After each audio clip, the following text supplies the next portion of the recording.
What's going on, guys? Welcome into the show here, Rover Sports.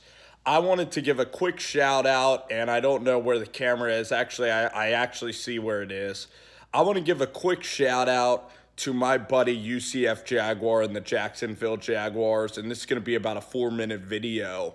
But I just wanted to give a shout out to them. Like, I'm reading in the news right now that Tom Brady and his injured hand, it's actually a realistic possibility that the Jacksonville Jaguars are going to win the AFC Championship. And that's really hard to register, the meteoric rise of this team because, I looked at the Jags, and if you think about last year, I think this might be Doug Marrone's first year as a head coach. It might be a second year, but they go out, they draft Leonard Fournette, they get D.D. Westbrook in the 4th round. They're a team that in the preseason got embarrassed by the Tampa Bay Buccaneers on national television to the point where Jacksonville fans, a large percentage of them, wanted to find like a Robert Griffin, a Colin Kaepernick or Johnny Manziel to even take over their quarterback situation. And the one game that really put the Jags on the map was maybe the game in London where they absolutely pounded the Baltimore Ravens. And then you're thinking, oh, well, the Ravens suck and Blake Bortles is just good overseas. But then, you look at the Jaguars, and Jacksonville, was able to beat the Colts handily. The homestand late in the year where they beat Seattle, that's when they officially arrived as well. And then, even the Rams were able to trip up the Jacksonville Jaguars. So you just looked at the entire pacing of the season. You said Jacksonville's the best team in a really shitty division. You looked at the Titans, and they had their flaws with Malarkey. The quarterbacks in Indy and Houston get hurt. So then the Jags are the last one standing. And then, amazingly, Tom Coughlin chooses to play the starters. They limp into the postseason. They lose at the Titans, which I expected. They played pretty shitty against Jimmy Garoppolo and the 49ers. And, I was thinking that Jacksonville was just going to, go ahead, and if they had a favorable matchup, they could win. And the Buffalo game didn't surprise me one bit. But the win against Pittsburgh is truly a franchise-changing victory. It's really a changing of the guard in the AFC, and it wasn't really about Pittsburgh. I mean, Nathaniel Hackett called a great game. Leonard Fournette has been running differently. I know that Deion Sanders called him the tiptoe burglar, but I looked at Leonard when he first started off the season in Houston, and he was really toting the rock. He was really taking it downhill, running with reckless abandon.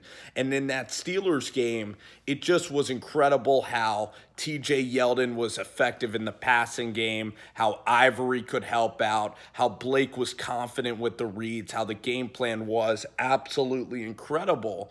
But just how the Jacksonville Jaguars defense is just so airtight. And it's a defense that honestly can take away the football, can score in a second on a pick six. I mean, Jalen Ramsey at number 4, a lot of people were debating whether that pick, I believe Dallas had the choice of Ramsey or Ezekiel Elliott. And a lot of people, last year were saying how, Ezekiel Elliott was the pick. But now I think Jalen Ramsey is just as talented as Ezekiel Elliott. And Jalen Ramsey looks like a one-in-a-generation player. You get A.J. Bouye in free agency, and all of that is effective. Malik Jackson, everybody thought that was way too much money. Calais Campbell was a move where you're instilling a guy who's literally a leader of a defense, who's one of the classiest guys in all the NFL, but who brings with him a winning mentality. So the Calais Campbell signing really changed the team, and he's a Defensive Player of the Year candidate. And Miles Jack, I wasn't a fan of that pick. Everybody was toting the 2015 draft class or whatever it was. I think it was 15 with Miles Jack, A.J. Bouye, Jalen Ramsey. Everybody thought that was just an incredible draft. And we saw all these things about Miles Jack playing soccer, Miles Jack doing all these flips, but Miles Jack playing running back at UCLA. But never would I have thought that they would have specified a game plan for him to be effective. I thought Miles Jack was another Jabril Peppers, a jack of all trades, jack of no trades. And the way that they simplified things and made him pan out. I looked at Dante Fowler of the Florida Gators and I thought, this guy is just another, injury-riddled bust that's never going to come to fruition, that is taken in the front of the draft like a Greg Robinson, that is just going to be a complete afterthought. And he's getting healthy and he's making plays. You have Jonathan Ndakwe and Telvin Smith, guys that frankly a lot of people in the mainstream media are not taking note of just how exceptional these guys are playing the position. And the Steelers win now. I mean, I knew the Jacksonville defense was special. I mean, to attack Jacksonville, you have to get at Puzzleski somehow. You have to hit him with 1,000 little, 3-yard to 5-yard throws. You have to make incredible, improvisational plays like Jimmy Garoppolo did to really attack them. Or you have to be like Big Ben and just have, exceptional arm talent and have receivers just make crazy catches for you on, blanketed coverage if you're going to beat them. So the Patriots matchup is such a good matchup because Tom Brady and Josh McDaniels are great at picking out weaknesses in defense. They love underneath throws. They're going to throw the ball and check it down to Dion Lewis. They're going to throw it to, Amendola, a bunch underneath. You're just going to have so many underneath 5 to 7 yard throws where you're going to have to make tackles, and then you're going to have Ramsey against Gronk, which is going to be fantastic. But if I were Jacksonville, I would force the Patriots and Tom Brady's injured hand. I want to see Tom Brady and the Patriots, if I'm Jacksonville, have to go long down the sidelines. You have to force them to throw over your heads. You have to force long developing throws where your pass rush gets home. And you have to play pretty aggressively on the short, throws and kind of almost jump routes and really punish the Patriots. Don't let them have the underneath zone. Let them beat you in man-to-man. Let them have to do rub routes and bullshit kind of plays. And Josh McDaniels and the Patriots are going to try to test and they're going to try to test Jacksonville with rub routes and the intermediate zones. And I'll tell within 15 minutes if the Jags have a chance of winning this game. You obviously hit Tom Brady. He does have an injured hand. I'm not saying to injure the guy, but, in the NFL, they're obviously going to try to be getting at that hand now. They're going to be hitting him. And the Jags now have a realistic chance to beat, an old Patriot, an old AFC kind of royalty. They beat the Steelers, a team that, is constantly in the playoffs. And now they have a chance now, very rarely, to win an AFC championship. And really the credit to Jacksonville goes to Doug Marrone and Tom Coughlin. Because this is a team in Jacksonville. It's a small market team where, you're going to have your owner that's going to just make these mom and pop style hires, whether it was, Gus Bradley, whatever. Del Rio was there a couple of years. Heck, I even have trouble recalling a lot of the Jaguars, different coaches. And what was it, Chad Henne for a lot of years that was down there. I even forget. I know it was David Garrard, maybe Byron Leftwich, that were quarterbacking the Jags. And then you had, you had some real, you had the Blaine Gabbert years. So you look at the Jacksonville Jaguars, and a defining moment actually of the season that a lot of people will remember is Leonard Fournette. And the whole, process of Leonard Fournette kind of becoming what he is now. And that's, I think, Leonard Fournette missed a photo shoot or something.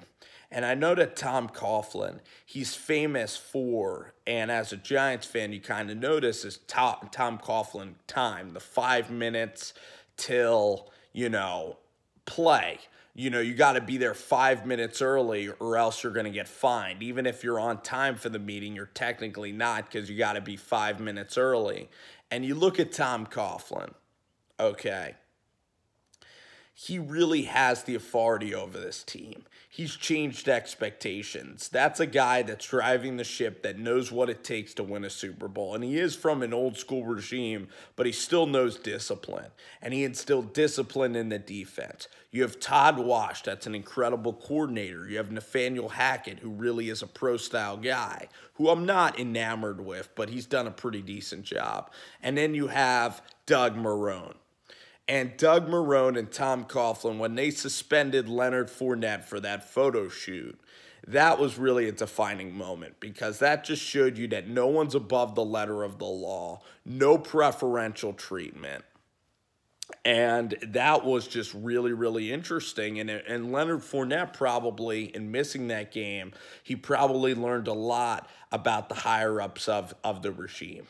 And it wasn't a mom and pop shop anymore with Sashi Khan and this Jacksonville team. And now you look at the Jags, and with them beating the Steelers, with Todd Haley leaving, realistically, you look at the AFC, and maybe Houston is getting a little bit old. Now they finally have, a guy that played a couple of good games at quarterback, but when is Deshaun Watson going to take his lumps? I know he played 3 to 4 good games of great football against Seattle, against the Patriots defense. I was still trying to figure it out. But Brian Cushing is getting old. J.J. Watt is getting old. That defense has a lot of injuries. Joseph is a free agent at cornerback. Johnson, Kevin Johnson, I thought would be a lot better in taking over for A.J. Boye, and so did the Houston coaching staff. You now have, I believe that Vrabel is going to leave, probably. You have, just in Houston, the GM, Rick Smith, is gone. There's turnover in that organization. You're starting to think now, how good can Houston continue to be? The Colts are going through a rebuilding process with an injured quarterback. Chris Ballard is doing a total remake with a new coach. Tennessee has a new coach coming in. A good roster, but a roster that is incongruent with veterans and a quarterback, a team that honestly with the right coach can really rise like Jacksonville, but it's going to take absolutely perfect trajectory for the Titans to achieve that. You look at the AFC West, Chiefs are a good team. The Raiders are going to take time. The Broncos are a team that can rise quickly. What I am basically saying is that Jacksonville now has a window. They are like the Seattle Seahawks. And when they had Russell Wilson in Seattle and they were able to get after Denver, when they were able to intercept Kaepernick and win that NFC championship, that was a team that rose, and rose quickly. So you look at the Jaguars, they have a window of time right now to win a championship. The next 3 years, they're going to get Calais playing at a great level. They're going to get their young kids coming up and under contract. You don't have to pay Jalen Ramsey yet. This is a game for Blake Bortles. Blake Bortles honestly needs to win a Super Bowl this year, for him to, because you look at the Jaguars, and again, you should show urgency. I know that you're a small market, and I know that this year is amazing, but you talk to UCF Jaguar, and they know how special this defense is. And they know that the window of time now to win a Super Bowl is actually right now. So you look at this game, it's incredibly crucial that they come out and win this game, obviously win a Super Bowl. If not, the solution is very easy. You draft in the second round or late first. I would draft Mark Andrews from Oklahoma. Then I would trade a first-round pick to move up in the draft to get Baker Mayfield, because Mayfield fits perfectly. You get him, D.D. Westbrook, and Baker Mayfield is a quarterback that I believe can be the next 10 to 12 years, and he's a perfect personality for you. Baker Mayfield's probably my first option. If not, you go after Kirk Cousins. And Kirk Cousins is a winner. He knows how to play the game. and he knows how to read defenses, and he's a very hard worker who gets the ball out of his hands, that makes explosive plays happen, that's a perfectionist, that's everything you want. So Blake Bortles, even if he goes runner-up in the Super Bowl, look at Atlanta. I mean, if you go runner-up in the Super Bowl, it's one thing. Now, if Jacksonville obviously wins a Super Bowl, it's the greatest year in the history, really, of the NFL in terms of a turnaround. It's really unbelievably crazy. And then you look at the Jags. If they win a ring, Blake Bortles is going to play well. And then you know that with Blake Bortles, you are obviously fine. But you're going to have to make a tough decision here or there. I want to congratulate Jacksonville, though. A lot of people in the comments will say, oh, you know, Spencer from Rover Sports, you're already jumping on Blake Bortles. But I'm saying how unbelievably special this defense is, and that I took this defense for granted as well, and that the win against Pittsburgh and processing, you know, this team and going to the championship of the AFC and almost winning the AFC, it's really amazing. And I don't want to jinx Jacksonville. Jacksonville's probably my favorite team left in the field just because of their story and because of Tom Coughlin. And then the Vikings are a very close second. If it's Jags-Vikings, I think that'll be a great Super Bowl because it's a big kind of FU to the NFL, to the authority. And I really want to see Minnesota and Jacksonville, one of those two teams, win a championship. That'll make me awfully, awfully happy. Anyway, guys, thanks for hanging with. It was a lot of fun. Take care. Have a great one. Enjoy the games tomorrow.